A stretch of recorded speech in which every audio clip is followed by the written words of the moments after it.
అప్పుల బాధలు వెంటాడుతున్నాయా? అయితే 6 JVR వారి జాతిరత్నాలు ధరించండి. హాయ్, వెల్కమ్ టు మనం టీవీ. మన టీవీ మన కోసం. 2007లో వైఎస్ రాజశేఖర రెడ్డి ముఖ్యమంత్రిగా ఉన్న సమయంలో కడప జిల్లా జమ్మలమడుగు ప్రాంతంలో దాదాపుగా 14,000 ఎకరాల భూమి గాలి జనార్దన్ రెడ్డి సంస్థకు కేటాయించింది అప్పటి ప్రభుత్వం. సో ఇప్పుడు 18 ఏళ్ల తర్వాత కూటమి ప్రభుత్వం ఆ భూములను వెనక్కి తీసుకుంది. సో ఈ సంఘటన రాయలసీమ అభివృద్ధి, రాజకీయ సంబంధాలు, భూమి వినియోగం వంటి అంశాలపై ముఖ్యమైన ప్రశ్నలు లేవనెత్తుంది. జమ్మలమడుగు మండలంలో 10,700 ఎకరాలు స్టీల్ ప్లాంట్ కోసం, 3,115 ఎకరాలు ఎయిర్పోర్టు కోసం కేటాయించారు.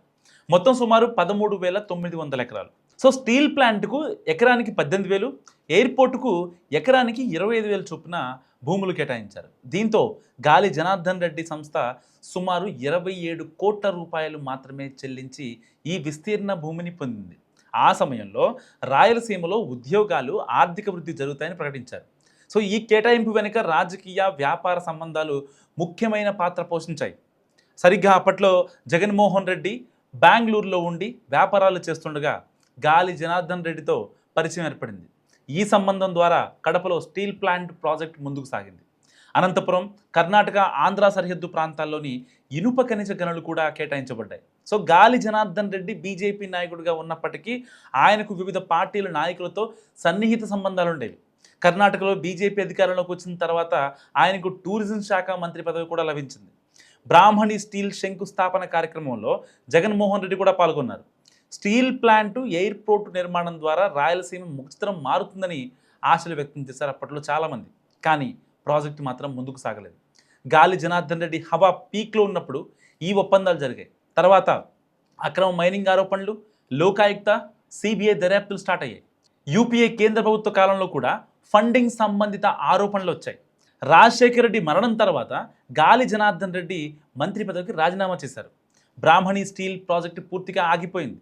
ప్రాజెక్ట్ ఆగిపోయిన తర్వాత 10,700 ఎకరాల భూమిని యాక్సిస్ బ్యాంకుకు తాకట్టు పెట్టి 350 కోట్ల రుణం తీసుకున్నారు. అయితే ఒప్పందంలో భూమిని తాకట్టు పెట్టకూడదని స్పష్టమైన నిబంధన ఉంది. ఈ రుణంలో కొంత భాగం ఎన్నికల ఖర్చులకు వెళ్ళిద్దని ఆరోపణలు ఉన్నాయి. సో అప్పటి కాంగ్రెస్ ప్రభుత్వం భూములను వెనక్కి తీసుకునేందుకు ఉత్తర్వులు జారీ చేసింది. యాక్సిస్ బ్యాంక్ కోర్టుకు వెళ్ళి ఉత్తర్వులను అడ్డుకుంది.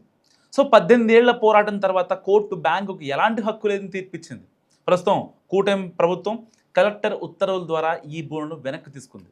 సో వీటిని మళ్ళీ పారిశ్రామిక అవసరాలకు వినియోగించనున్నారు. ప్రస్తుతం ఈ 14,000 ఎకరాల భూమి విలువ సుమారు 5,000 కోట్లుగా అంచనా.